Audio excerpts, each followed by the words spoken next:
My husband gives me 3. You'll give me all 14. The desperate housewife's whispered demand to her black gardener shatters everything. Her platinum hair spills across sheets that don't belong to her marriage bed, while her husband's car pulls into the driveway 3 hours early. One choice, no turning back. Before we dive in, comment where in the world you're watching from, and don't forget to click subscribe.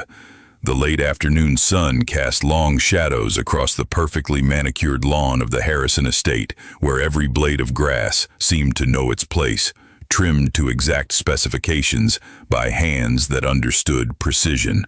Inside the sprawling colonial mansion, Diane Harrison stood at her kitchen window, her slender fingers wrapped around a glass of Chardonnay that had long since grown warm. Her platinum blonde hair fell in loose waves past her shoulders, catching the golden light filtering through expensive silk curtains. At 38, she still turned heads at the country club, though lately she wondered if anyone truly saw her anymore, or just the designer clothes and practiced smile she wore like armor. The rumble of a truck engine drew her attention to the circular driveway. Through the window, she watched as a dark green pickup pulled up. The words Thompson Landscaping painted on the door in neat gold letters. Her heart did that strange little flutter it had been doing every Tuesday and Friday for the past 3 months, ever since her husband Richard had hired the new gardening service. Isaiah Thompson stepped out of the truck, his tall frame unfolding with an easy grace that made Diane's breath catch. His dark skin gleamed with a light sheen of perspiration in the summer heat, his white t-shirt clinging to broad shoulders and a chest that suggested he did far more than push a lawnmower for a living. He reached into the truck bed for his equipment, the muscles in his arms flexing as he lifted a heavy trimmer, and Diane felt her cheeks flush with something she hadn't experienced in years. Desire, raw and unexpected, unfurled in her stomach like a secret she was afraid to name.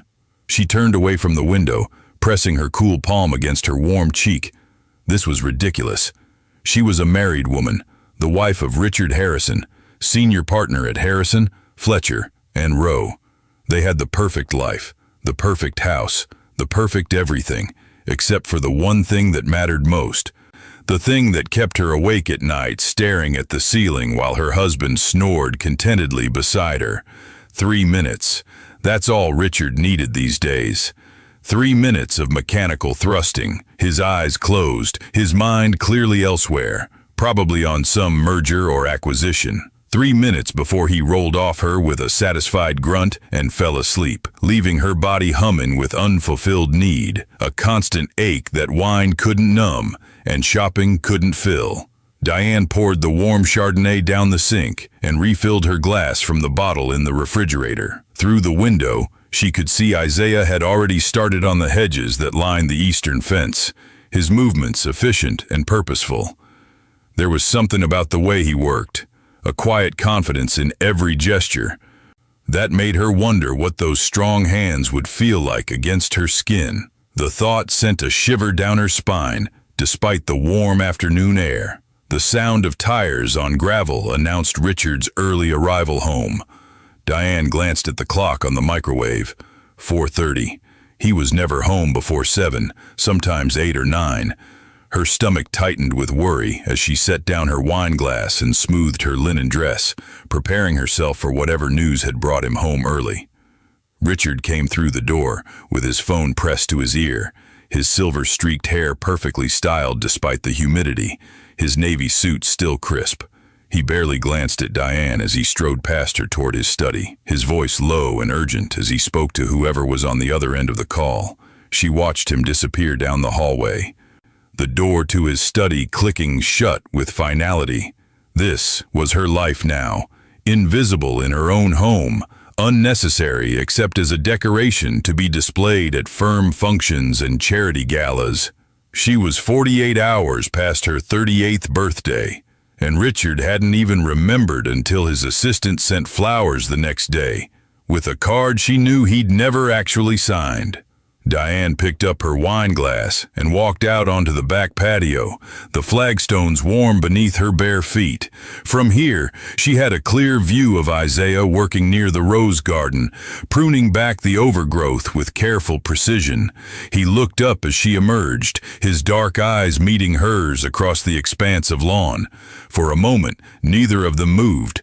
Then he nodded, a simple acknowledgement of her presence, and returned to his work. But something had shifted in that brief exchange. Diane felt it in the way her pulse quickened, in the way her skin suddenly felt too tight, too warm. She took a long sip of her wine and settled into one of the cushioned patio chairs, telling herself she was just enjoying the afternoon air. But her eyes kept drifting back to Isaiah, watching the way his muscles moved beneath his shirt, the way sweat darkened the fabric between his shoulder blades, the easy power in every motion. 45 minutes later, as the sun began its descent toward the horizon, Isaiah packed up his equipment and walked toward the patio. Up close, Diane could see the fine sheen of perspiration on his forehead, the strong line of his jaw, the way his chest rose and fell with his breathing. He was perhaps 35, maybe younger, with the kind of physical presence that came from years of hard work rather than expensive gym memberships. "All finished for today, Mrs. Harrison," he said, his voice deep and smooth like aged whiskey. The roses should do better now. They were getting choked out by all that bindweed. Diane found herself standing without quite remembering the decision to do so. "Would you like something to drink? Water? Lemonade?" The words came out slightly breathless, and she cursed herself for sounding like a nervous teenager. Isaiah hesitated, glancing toward his truck. "I don't want to impose." "It's not an imposition," Diane said, more firmly this time. "You've been working in this heat for hours, please." He followed her into the kitchen, and suddenly the spacious room felt smaller, more intimate.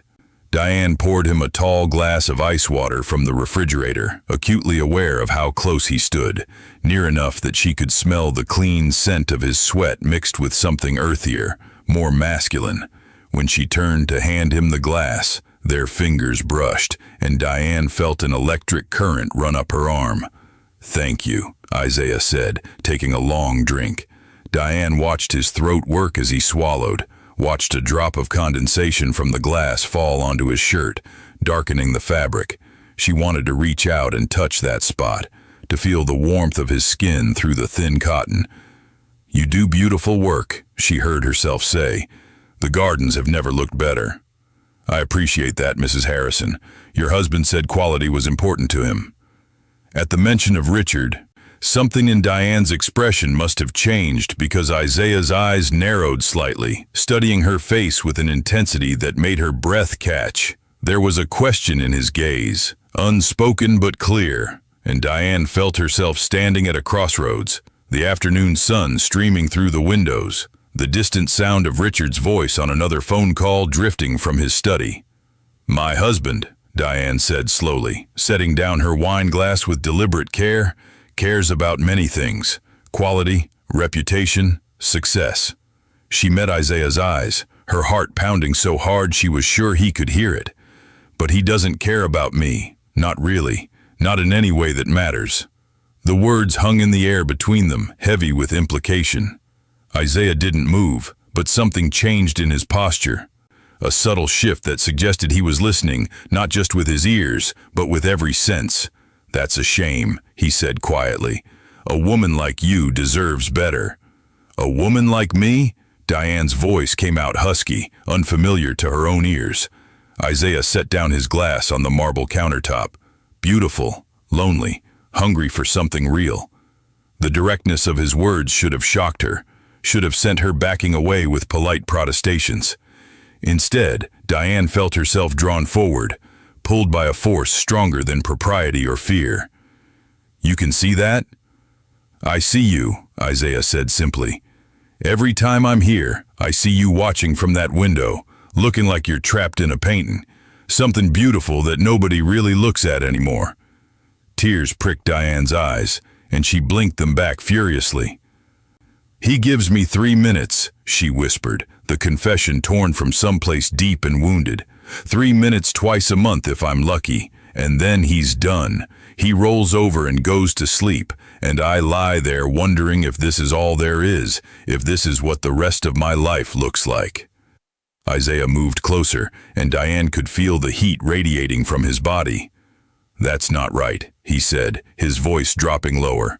"A woman like you needs more than 3 minutes. She deserves hours. She deserves to be worshipped, every inch of her, until she's shaking and satisfied and knows exactly how beautiful she is."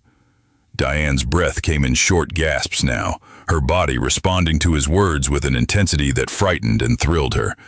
"I shouldn't be saying these things to you." "Why not?" Isaiah's hand came up, his fingers barely grazing her cheek, feather light and searingly hot all at once.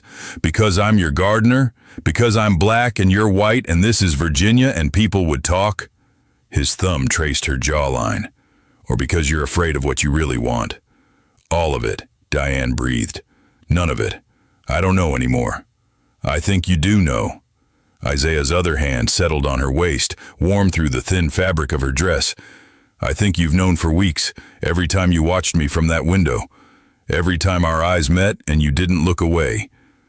Diane's hands came up to rest on his chest, feeling his heart beating strong and steady beneath her palms. "Richard could come out here any moment.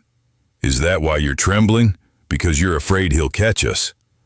Isaiah's face was inches from hers now, close enough that she could see the flecks of gold in his dark eyes. "Or because you're afraid he won't, that he wouldn't even notice or care?" The truth of his words cut deep, and Diane felt something break open inside her, all the years of loneliness and neglect pouring out in a rush. "I'm so tired," she whispered. "Tired of being invisible, tired of pretending everything's fine when I'm dying inside, 1 3-minute session at a time. Then stop pretending." Isaiah's lips were so close to hers she could feel his breath. "Tell me what you want, Diane. Say it out loud." She'd never heard him use her first name before.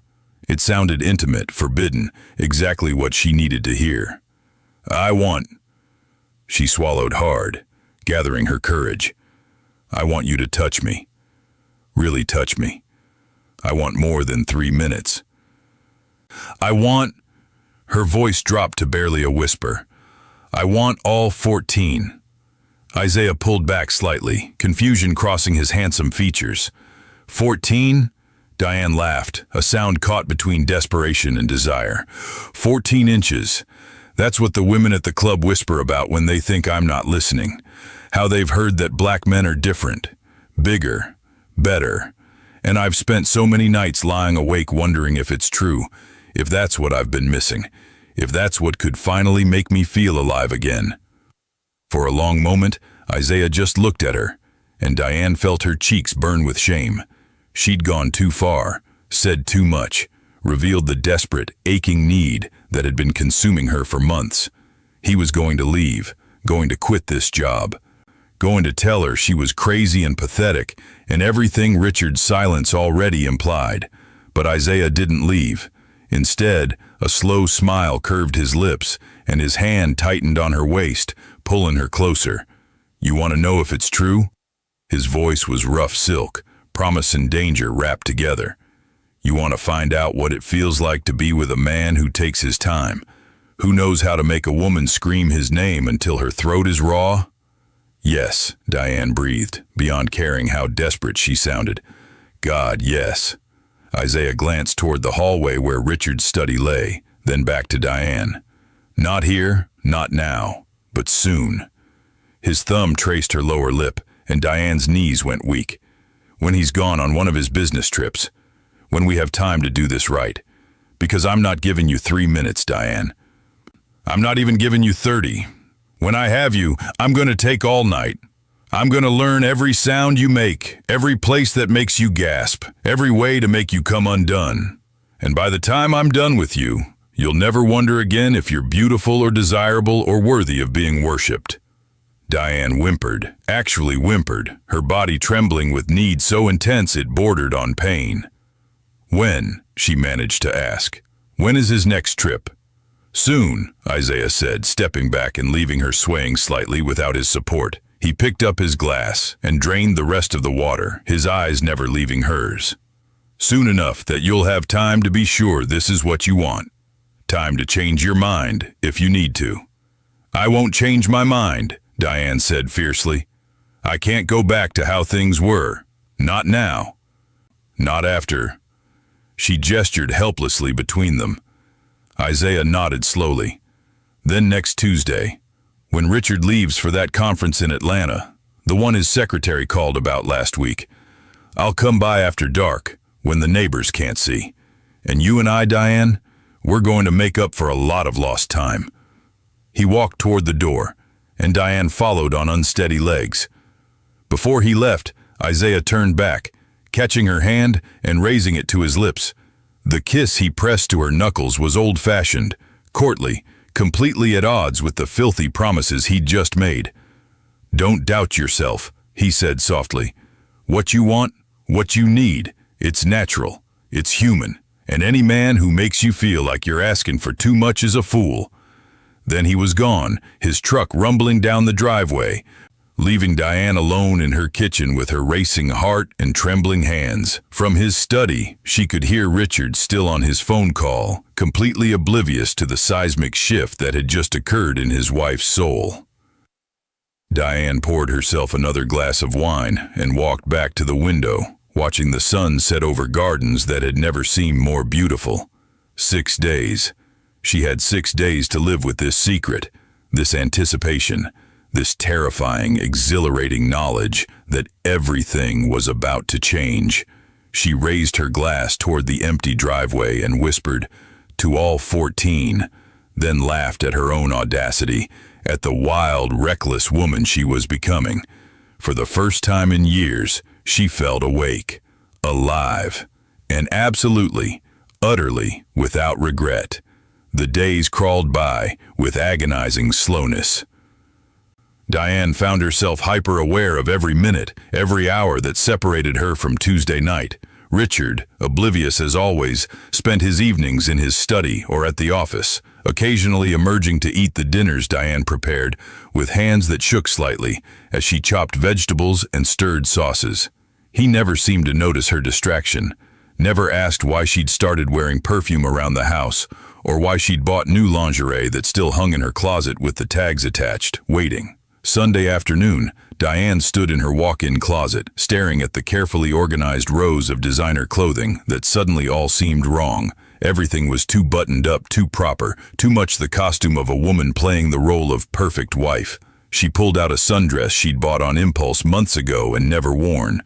A soft cotton thing in pale yellow that made her look young and carefree. Tuesday, she thought. I'll wear this Tuesday. Her phone buzzed with a text from her friend Margaret, inviting her to lunch at the country club. Diane almost declined, but something made her accept. Maybe it was the need to feel normal for a few hours, or maybe it was curiosity about the women who'd whispered those tantalizing rumors about black men, rumors that were about to become her lived experience. The club's dining room was full of the usual crowd, women in their 30s and 40s picking at salads while discussing their children's schools and their husbands' careers. Diane slid into a chair at Margaret's table, joining Caroline and Stephanie, who were deep in conversation about the new tennis pro. "Diane, darling, you look radiant," Caroline said, air-kissing both her cheeks. "Did you do something different with your hair?" "Just trimmed it a bit," Diane lied, though the truth was she'd spent 2 hours at the salon yesterday, getting highlights and a deep conditioning treatment, preparing herself for Tuesday the way a bride prepares for her wedding night. The conversation flowed around her, meaningless chatter that Diane participated in with the part of her brain that had learned years ago how to say the right things while her mind was elsewhere. She was picking at her Cobb salad when the topic shifted to something that made her ears prick up. "Did you see that new gardener at the Thompson estate?" Stephanie said, lowering her voice conspiratorially. "Absolutely gorgeous, and built like, well." She fanned herself dramatically. Caroline giggled. "You mean Isaiah Thompson?" "Oh, honey, half the women in this neighborhood have suddenly decided their gardens need extra attention. Jennifer Coleman practically threw herself at him last month, asked him if he'd come inside for lunch." "And?" Margaret leaned forward, eyes bright with gossip. "And he politely declined. said he had other appointments.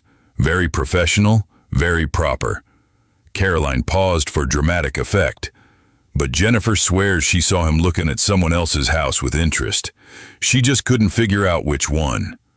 Diane's heart hammered against her ribs. She kept her expression carefully neutral, sipping her iced tea as if the conversation bored her. But her mind was racing. Had Isaiah been thinking about her even then?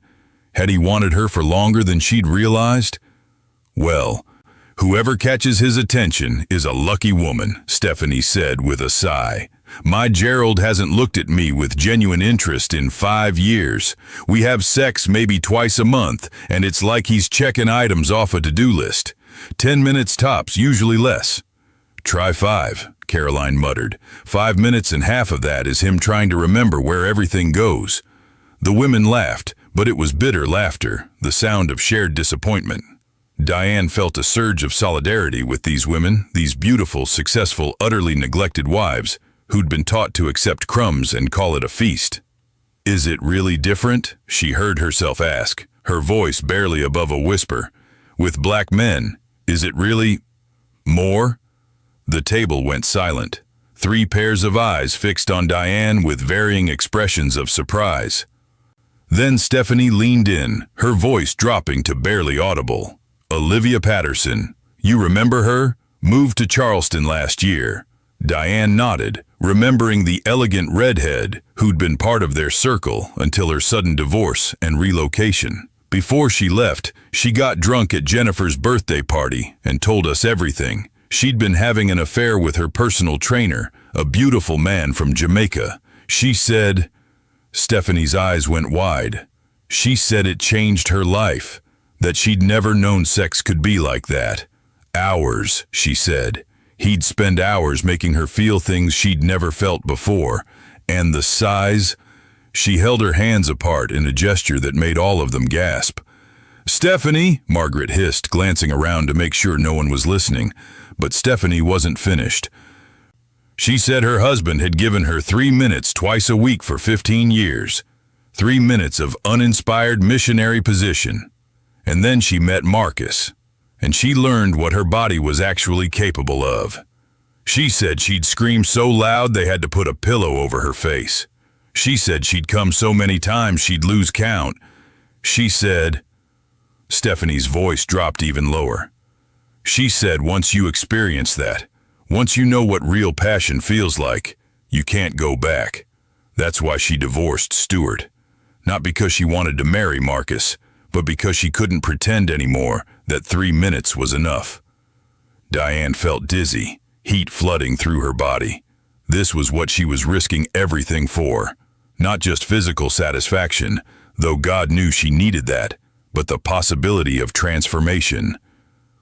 Of becoming a woman who knew her own power, who demanded more than scraps from the table. Would you do it? She asked, looking around at the women. If you had the chance. The silence stretched out, heavy with unspoken longings. Finally, Caroline said softly, in a heartbeat, but I'm too afraid. Afraid of being caught.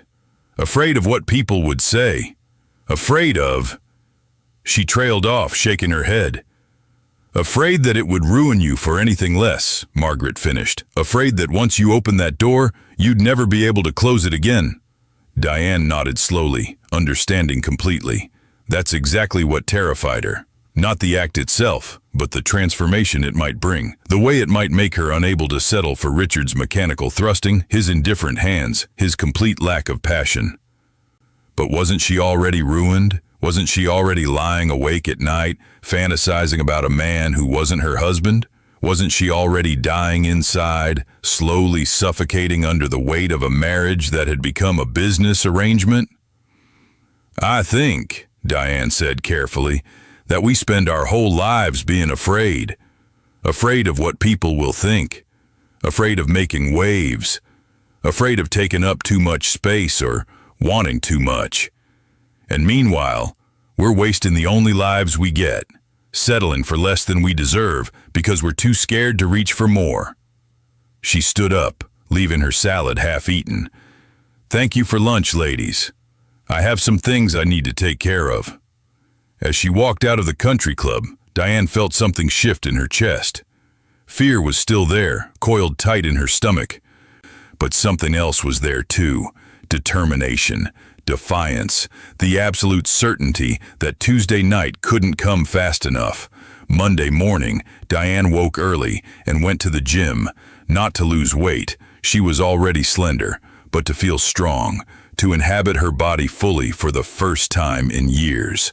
She took an aerobics class, then swam laps in the pool, pushing herself until her muscles burned and her mind went quiet.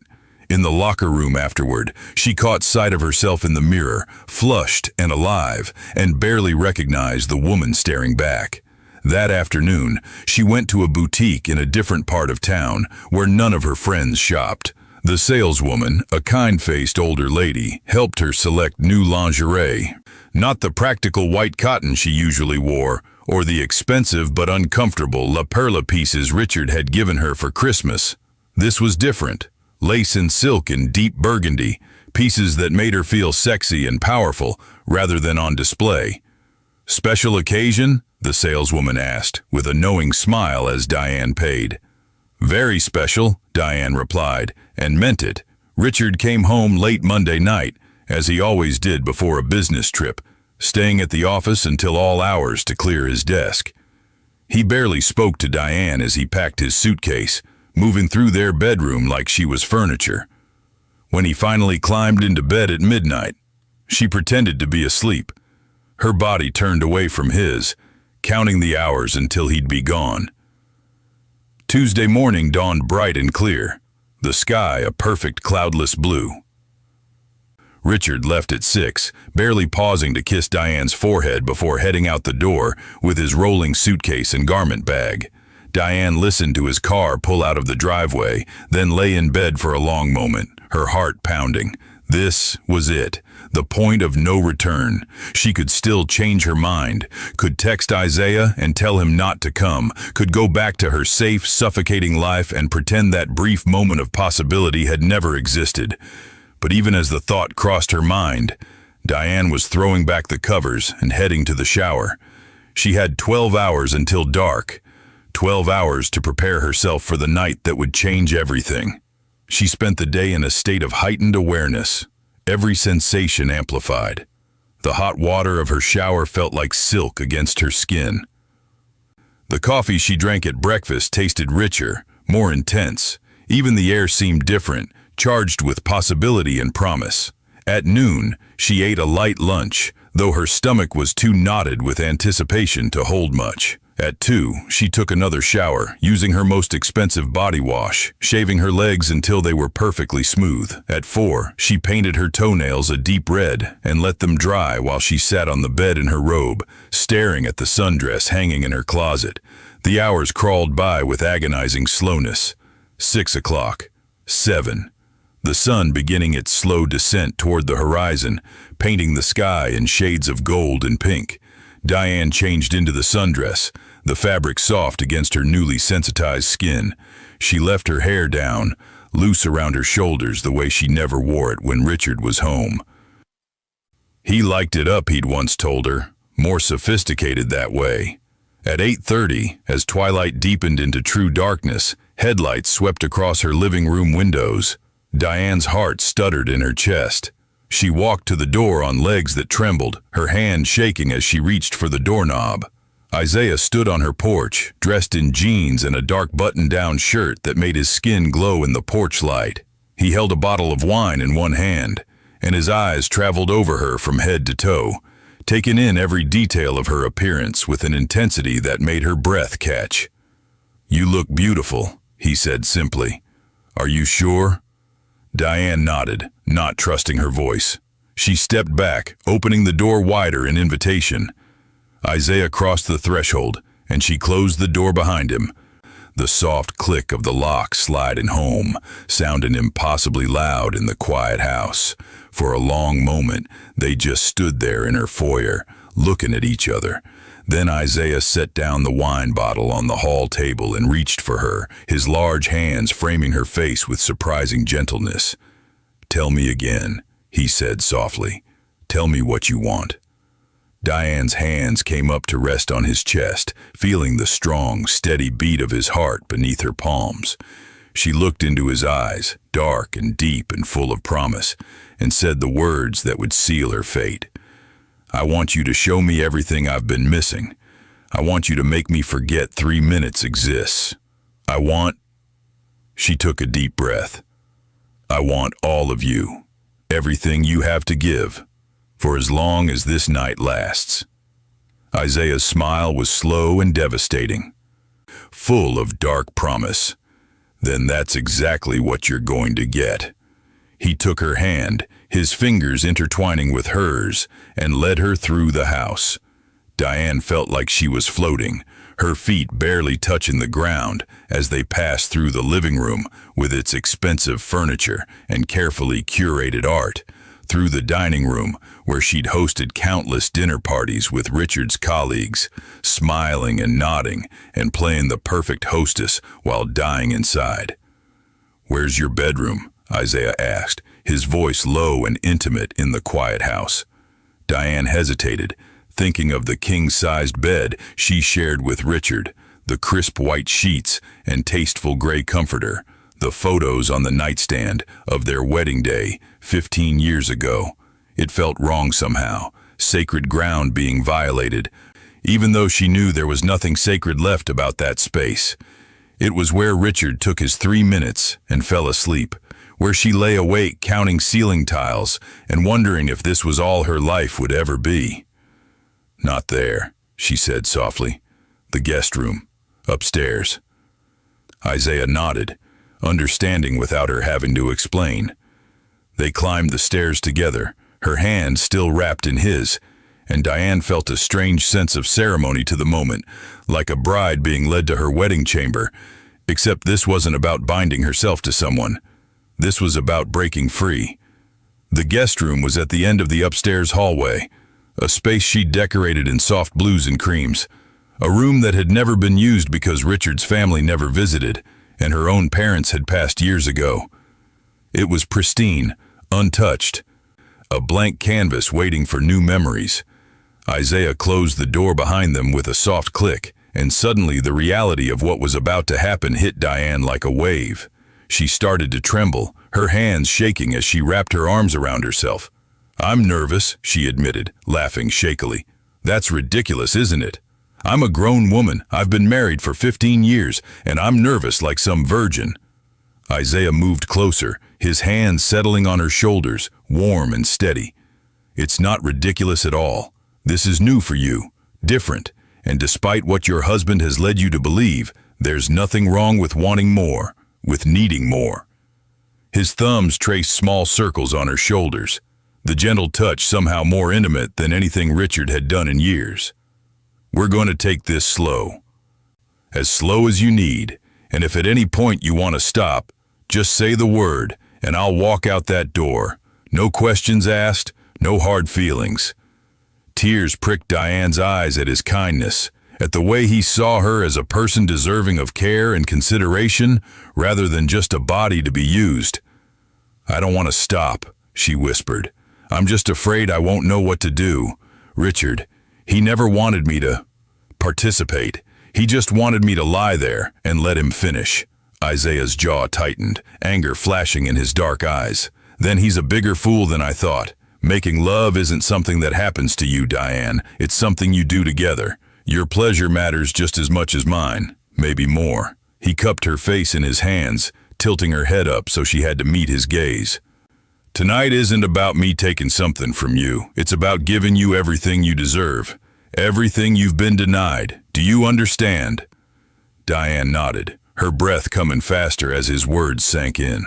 "Show me," she breathed, "please.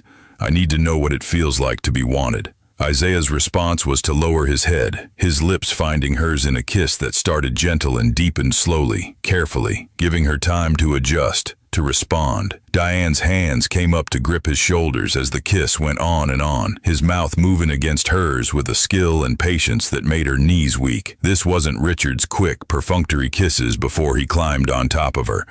This was worship, adoration. A man taking his time to learn the shape of her mouth, the taste of her, the small sound she made when his tongue traced the seam of her lips. When they finally broke apart, Diane was gasping, her lips swollen and tingling. "Oh my God," she whispered. "Richard never kisses me like that." "Richard's a fool," Isaiah said again, his voice rough. He kissed her again, harder this time, his hands sliding down her back to pull her closer, and Diane melted against him, feeling the solid strength of his body against hers, the heat of him seeping through the thin fabric of her sundress. They kissed for what felt like hours, standing there in the middle of the guest room as darkness deepened outside the windows. Isaiah's hands roamed her body, learning her curves through her dress, but never rushing, never grabbing. Every touch was deliberate, reverent, asking permission, even as it took liberties. And Diane found herself responding in ways she never had before, her own hands exploring the breadth of his shoulders, the muscles of his back, the narrow line of his waist. "You're so beautiful," Isaiah murmured against her neck, his lips trailing fire down the column of her throat. "So responsive, every little gasp, every shiver, I feel it all. Do you know how rare that is? How precious?" Diane couldn't answer, could only hold on to him as his mouth found the hollow of her throat, as his hands slid up her ribcage, his thumbs brushing the undersides of her breasts through the fabric. She'd never been touched like this, with such focused attention, as if every inch of her body deserved exploration and appreciation. "Tell me what you feel," Isaiah said, his breath warm against her skin. "I want to hear you, your voice, your words. Don't hold back." "I feel alive," Diane gasped as his hands continued their slow exploration. "I feel like I'm waking up after years of sleep, like every nerve ending is on fire." "Good," Isaiah breathed, his smile evident in his voice. "That's exactly how you should feel. Now let's see if we can make it even better." His hands found the zipper at the back of her dress, and he paused, waiting for her permission. Diane nodded, beyond words now, beyond fear. The zipper slid down with a whisper of sound, and cool air hit her fevered skin as the dress parted. Isaiah eased it off her shoulders, letting it pool at her feet, leaving her standing before him in the burgundy lingerie she'd bought just yesterday. The look in his eyes as he stepped back to take her in made Diane feel like a goddess. "Diane," he said reverently, "you're perfect. Absolutely perfect." She wanted to protest, to point out her flaws, the stretch marks from the weight she'd gained and lost over the years, the softness of her stomach, all the imperfections Richard had never commented on, because he'd never really looked at her at all.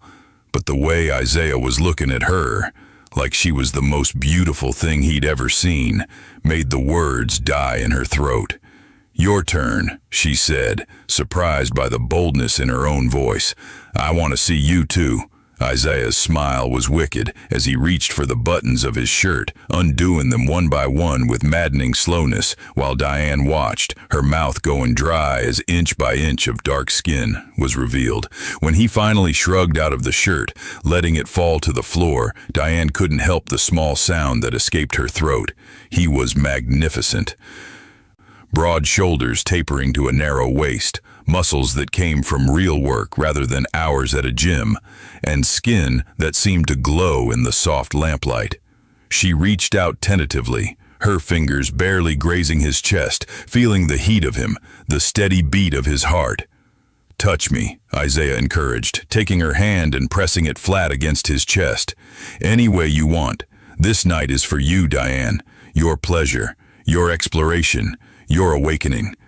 And with his words given her permission, Diane let herself do what she'd fantasized about for months. She touched him, her hands learning the landscape of his body, feeling the way his muscles jumped beneath her fingertips, hearing the low sounds of appreciation he made when she grew bolder. This was nothing like the quick, mechanical encounters with Richard. This was discovery. Adventure. A reclaiming of her own desire that she'd thought was dead and buried. "Ready for more?" Isaiah asked, his voice strained now. And Diane realized with a thrill that she was affecting him too, that his control was starting to fray around the edges. Yes, she breathed, and meant it with every fiber of her being. I'm ready for everything. Isaiah led her to the bed, and Diane's heart hammered as he laid her down gently on the cream-colored duvet, his body following hers down, careful not to crush her with his weight. His hands roamed over her, tracing the lines of her lingerie, his fingers dancing along the lace edges with teasing lightness that made her arch up toward him, seeking more contact. Patience, he murmured against her collarbone, his lips trailing a path of fire across her skin. We have all night, remember? And I intend to use every minute of it. His mouth moved lower, kissing along the swell of her breasts where they rose above the burgundy lace. Diane's hands fisted in the sheets, her breath coming in short gasps as he took his time, his tongue tracing patterns that made her skin tingle. When he finally reached behind her to unhook the bra, sliding the straps down her arms with agonizing slowness, she nearly wept with relief and anticipation. Beautiful, Isaiah breathed, his eyes dark with desire as he looked at her. So beautiful, Diane. Every curve, every line. Perfect. His mouth closed over her breast, and Diane cried out, her back arching off the bed. Richard had never done this, never spent time worshiping her body this way. He'd grab, squeeze perfunctorily, then move on to his main goal. But Isaiah seemed content to spend forever right here, his tongue and lips working magic that sent waves of pleasure coursing through her body. Oh God, Diane moaned, her hands finding his head, her fingers threading through his close-cropped hair. That feels... I never knew. Oh. Isaiah switched to her other breast, giving it the same devoted attention, while his hand cupped the first, his thumb brushing over the sensitized peak. The dual sensations made Diane's hips lift involuntarily, seeking friction, seeking relief from the building pressure that was both exquisite and unbearable. That's it, Isaiah encouraged, his voice muffled against her skin. Don't hold back. Let me hear you. Let me feel how much you want this. His hand slid down her stomach, fingers toying with the waistband of her lace panties, and Diane trembled, equal parts nervous and desperate. Please, she whispered, not even sure what she was asking for, just knowing she needed more, needed everything he'd promised. Isaiah lifted his head, his eyes locking with hers. You have no idea how long I've wanted this, he said, his voice rough with desire. Every Tuesday and Friday, watching you watch me from that window, seeing the loneliness in your eyes, wanting to march in there and show you what real pleasure feels like. Then show me, Diane begged, her pride completely gone now, burned away in the heat of her need. Please, Isaiah, show me everything. He hooked his fingers in her panties and drew them down slowly, his eyes never leaving hers, gauging her reaction. Diane lifted her hips to help, and then she was completely bare before him, more vulnerable than she'd ever been. Richard always insisted on darkness, quick efficiency, no lingering looks, but Isaiah drank her in like she was a feast, his gaze appreciative and hungry in equal measure. Spread your legs for me, he said softly. Let me see all of you. Diane obeyed, her face flushing with a mixture of embarrassment and excitement. Isaiah's hand traced up her inner thigh, the touch feather-light and maddening. So beautiful, he murmured, and so ready for me. Your husband's a fool, Diane, an absolute fool. His fingers reached her center, and Diane gasped at the contact, her hips jerking. He touched her with confidence and skill, learning her responses, finding the spots that made her cry out. When his finger slid inside her, she thought she might die from the pleasure of it. This was nothing like Richard's quick fumbling. This was artistry. Isaiah's movements deliberate and knowing, curling his finger in a way that made stars explode behind her eyes. That's it, Isaiah praised, adding a second finger, stretching her carefully, while his thumb found that bundle of nerves that Richard either didn't know about or didn't care to find. Let go, Diane. Stop thinking, stop worrying, just feel. And Diane did feel. She felt everything, the pleasure building and building, climbing to heights she'd never reached before. Her body moved of its own accord, riding his hand, chasing the release that danced just out of reach. Isaiah's mouth returned to her breast, his fingers working inside her with increasing intensity. And suddenly Diane was crying out, her body convulsing as waves of pleasure crashed over her.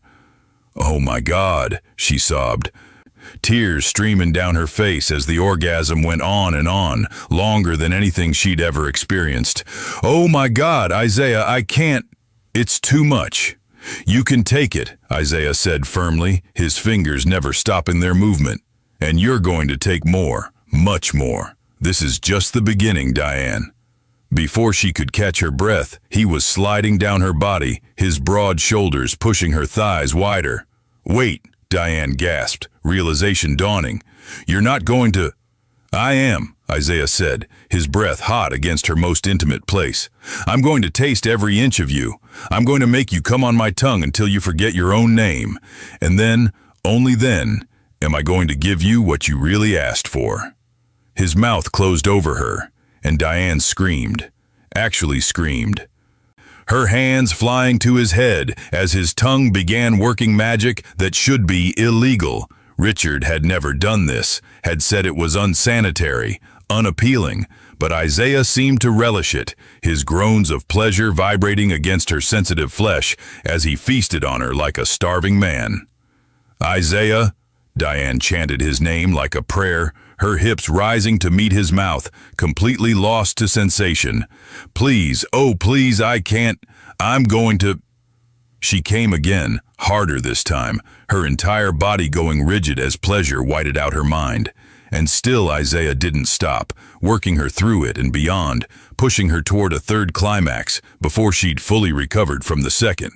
By the time he finally lifted his head, Diane was boneless, trembling, tears streaming down her face from the overwhelming intensity of it all. "How many was that?" Isaiah asked, crawling back up her body, his lips glistening with evidence of his devotion.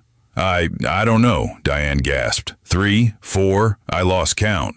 "Good," Isaiah said with satisfaction. "Your husband gives you 3 minutes. I've given you 3 orgasms in 30, and we're nowhere near done." He stood, and Diane watched through half-lidded eyes as he unbuckled his belt, the sound of the metal clasp loud in the quiet room. Her heart started racing again, anticipation and nervousness warring within her.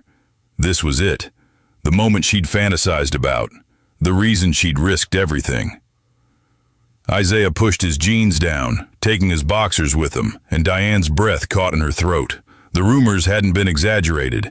If anything, they'd understated the truth. He was huge, intimidatingly large, and for a moment fear eclipsed desire. I'm not sure I can." Isaiah returned to the bed, his hand cupping her face gently. "We'll go slow," he promised, "as slow as you need. I'll prepare you, stretch you carefully. It might be intense at first, but I promise you, Diane, by the end of the night, you're going to wonder how you ever settled for anything less." He kissed her deeply, letting her taste herself on his lips, and the intimacy of it made fresh heat pool in her belly. His fingers returned to her center, working her open with patient thoroughness, adding a third finger, then curling them in ways that made her see stars. By the time he positioned himself between her thighs, Diane was writhing again, desperate for him despite her nervousness. "Look at me," Isaiah commanded softly, and Diane's eyes flew open, meeting his intense gaze. "I want you to see who's making you feel this way.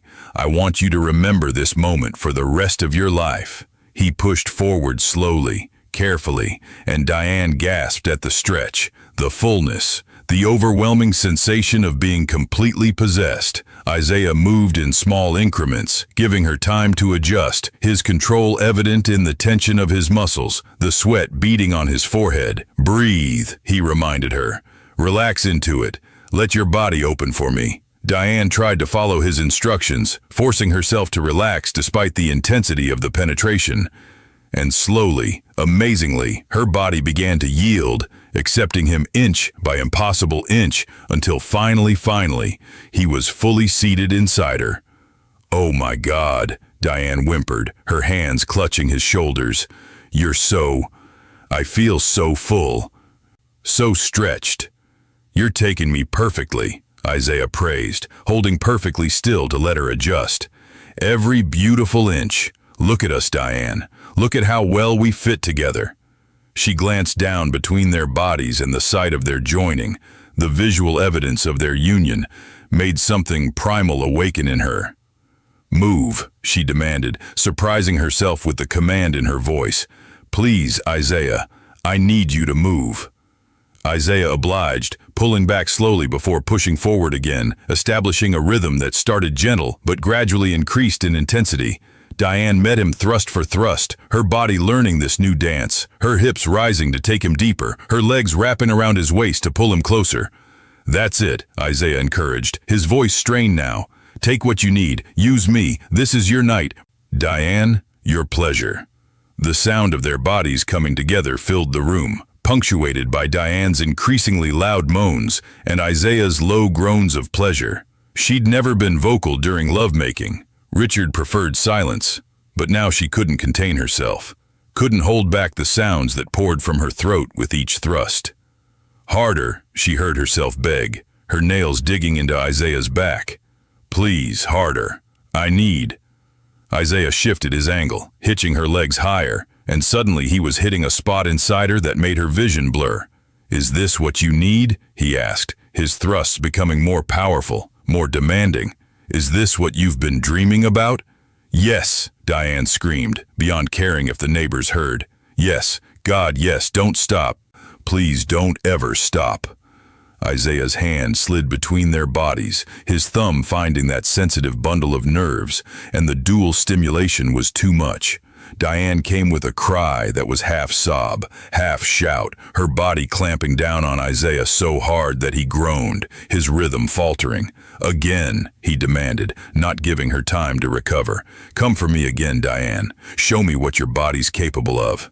And impossibly, incredibly, she did. Another orgasm crashed over her, then another, each one more intense than the last. She lost track of time, of how many times she peaked, of anything except the man above her and the pleasure he was wringing from her willing body. When Isaiah finally reached his own climax, his control shattering, he buried his face in her neck and groaned her name like a benediction. Diane held him through it, feeling the powerful contractions of his body, feeling owned and cherished and more alive than she'd ever been. They collapsed together in a tangle of limbs, both breathing hard, hearts racing. Isaiah rolled to his side, pulling her with him, keeping them joined. "Don't move," he murmured. "Not yet. I want to stay inside you a little longer." Diane laughed breathlessly, still trembling with aftershocks. "I don't think I could move if I tried. I feel like I just discovered my body for the first time, like I've been walking around half alive and didn't even know it." Isaiah kissed her forehead, her cheeks, her lips, soft, gentle kisses that made her heart squeeze. "This is what it should always feel like," he said quietly. "This connection, this passion. You deserve this, Diane. Every day, every night. Not 3 minutes. Not 3 times a month. You deserve to be worshipped." Tears slid down Diane's temples, but they were good tears, cleansing tears. "I can't go back," she whispered. "After this, I can't pretend anymore. I can't let Richard touch me with his indifferent hands and act like that's enough." "Then don't," Isaiah said simply. "Life's too short to settle for crumbs when you deserve the whole feast." They lay there in the darkness, their bodies still joined, the sweat cooling on their skin. Through the window, Diane could see stars scattered across the sky like diamonds, and she felt like she was floating among them, weightless and free. "Isaiah," she said softly. Thank you for seeing me, for making me feel beautiful and wanted and alive. Whatever happens after tonight, I'll never forget this." "Never forget you." Isaiah's arms tightened around her. "This doesn't have to be the only night, you know. If you want more, if you need more, I'm here. I've always been here, Diane, waiting for you to be ready." Diane's heart skipped. "But what about Richard? About propriety and reputation and all the things that are supposed to matter?" "Do they matter?" Isaiah countered. "Really matter? Or are they just chains you've been wearing so long you forgot you had the key to unlock them?" Before Diane could answer, Isaiah began moving again, still hard inside her, proving that his stamina was as real as the rumors suggested. "But we can figure all that out later," he said, his voice dropping back to that rough, seductive tone that made her melt. "Right now, we still have hours until dawn, and I meant what I said, Diane. I'm going to worship every inch of you. We're going to make up for years of neglect. By the time the sun comes up, you're going to know exactly how beautiful you are, exactly how much pleasure your body is capable of." And he did exactly that. They made love twice more that night, each time different, each time teaching Diane something new about her own capacity for pleasure. Isaiah was patient and demanding by turns, gentle and rough, always attentive to her responses, always making sure she came first, second, third. By the time the first light of dawn began creeping through the windows, Diane was thoroughly exhausted, thoroughly satisfied, and thoroughly transformed. She lay in Isaiah's arms, her head on his chest, listening to the steady beat of his heart, and knew that the woman who'd opened the door to him last night no longer existed. That desperate, lonely housewife had been burned away in the fire of passion, replaced by someone new, someone who knew her worth, someone who wouldn't settle for less than she deserved. "I should go," Isaiah said reluctantly as the room grew lighter, "before the neighbors start waking up." Diane nodded, though part of her wanted to beg him to stay, to never leave, to keep her in this bubble of bliss forever. But reality was creeping back in with the dawn, and she knew they both had decisions to make. They dressed slowly, stealing kisses between fastening buttons and pulling on clothes. At the front door, Isaiah cupped Diane's face in his hands one more time. "Think about what you want," he said. "Really want. Not what you're supposed to want, but what will make you happy. And whatever you decide, I'll respect it." "What if I decide I want this again?" Diane asked, her heart in her throat. "Want you again?" Isaiah's smile was answer enough. "Then I'll be here, every Tuesday and Friday, like always. But next time, when I come to your door, I'll be coming for you. Not to tend gardens, but to tend to you." He kissed her one last time, deep and thorough, a kiss full of promise and possibility. Then he was gone, his truck rumbling down the driveway as the sun painted the sky in shades of pink and gold. Diane stood in her doorway, her body aching in the best possible way, and watched him go. She should feel guilty, should feel shame, should feel something other than this overwhelming sense of rightness. But all she felt was alive, awake, free. She closed the door and leaned against it, a smile spreading across her face. In the distance, she could hear birds beginning their morning songs, the world waking up to a new day. And Diane was waking up too, to a new life, to new possibilities, to the understanding that sometimes the most selfish thing you could do was the most necessary. Her phone buzzed with a text from Richard. "Landed in Atlanta. Meetings all day. Don't wait up tomorrow night." Diane looked at the message for a long moment, then typed back a response. "Take all the time you need." Because for the first time in 15 years, she meant it. Richard could stay in Atlanta as long as he wanted. She had her own life to figure out now, her own desires to explore, her own happiness to pursue. Diane walked through her house, seeing it with new eyes. This mansion that had felt like a prison just yesterday now felt like possibility. She could redecorate it, make it truly hers. Or she could leave it entirely, start fresh, somewhere new. She could confront Richard, demand a divorce, claim her share of his wealth, and build a life on her own terms. Or she could simply continue this affair, taking pleasure where she found it, while maintaining the facade of her perfect marriage. The choices stretched out before her like roads in every direction, and for once, Diane felt no fear, only excitement, only anticipation for what came next. She climbed the stairs back to the guest room, stripping the sheets and throwing them in the washer, erasing the physical evidence of her transformation. But the internal changes couldn't be washed away. She felt them in every muscle, every nerve, every beat of her awakened heart. In the shower, hot water streaming over her tender body, Diane closed her eyes and relived the night. Isaiah's hands, his mouth, the way he'd made her feel, cherished and desired and powerful. The way he'd proven that the rumors were true, that there was so much more to physical love than Richard had ever shown her. She dried off and put on fresh clothes, catching sight of herself in the mirror. Her lips were swollen from kissing. Her neck bore faint marks where Isaiah's mouth had been. Her eyes held a light that hadn't been there yesterday, a knowing, satisfied gleam that spoke of secrets and pleasure and newfound power. "Hello," Diane said softly to her reflection. "Nice to finally meet you." The woman in the mirror smiled back, radiant and unashamed. This was who she'd been all along, buried under years of neglect and diminished expectations. Isaiah hadn't created this woman. He'd simply reminded her she existed, had always existed, waiting for permission to emerge. Diane's phone rang, Margaret's name flashing on the screen. For a moment she considered not answering, but then she picked up, curious to hear how her voice would sound, if her transformation was audible. "Diane, thank God. I was worried about you after you left lunch so abruptly yesterday.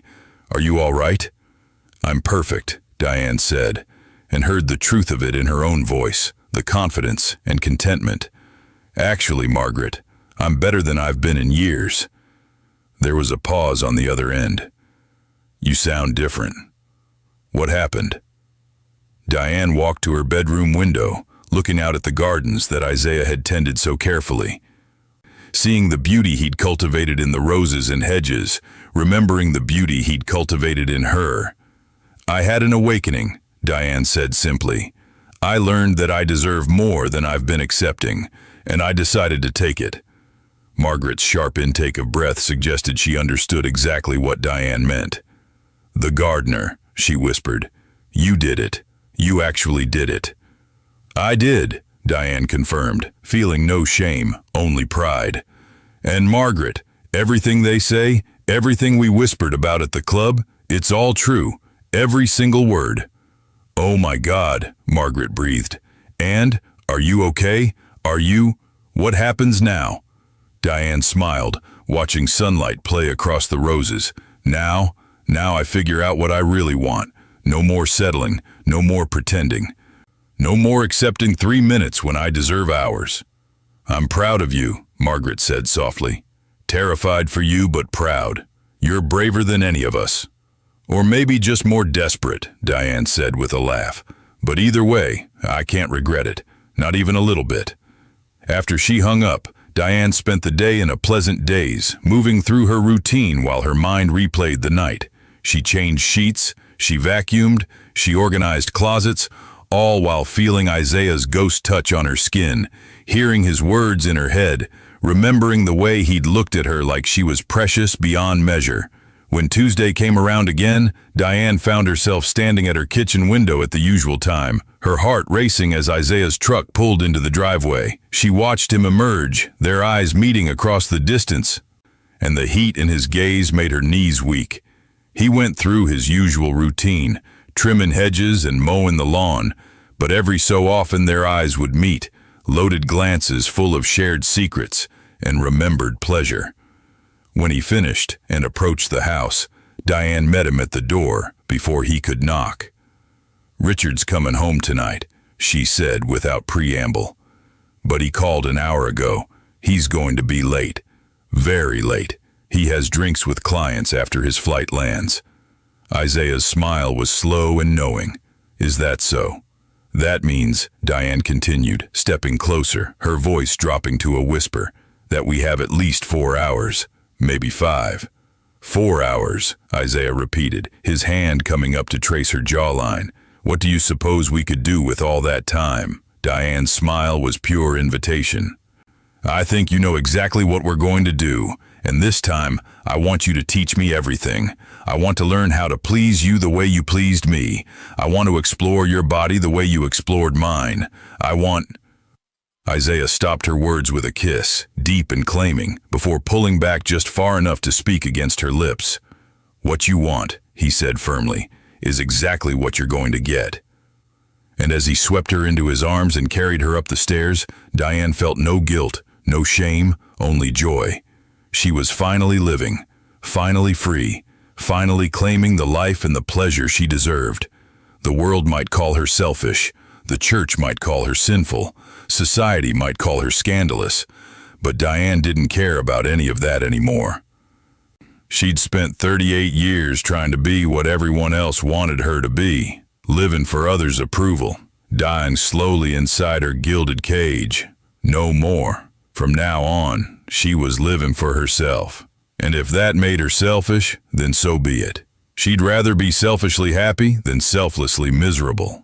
As Isaiah laid her down on the guest bed, their guest room, the room that had become their sanctuary, Diane looked up at him and smiled. "Thank you," she whispered, "for saving me." Isaiah shook his head, his dark eyes intense. "I didn't save you, Diane. You saved yourself. You chose this. You chose to be brave. All I did was show you what was possible." And as the afternoon sun streamed through the windows, as Isaiah began once again to worship her body with the devotion it deserved, Diane finally understood the truth. She had saved herself, and this, right here, right now, this was just the beginning of her new life. Whatever came next, whether scandal or divorce, judgment or freedom, she would face it head on, because now she knew what real passion felt like. She knew what it meant to be truly seen, truly wanted, truly alive. And she would never, ever settle for less again.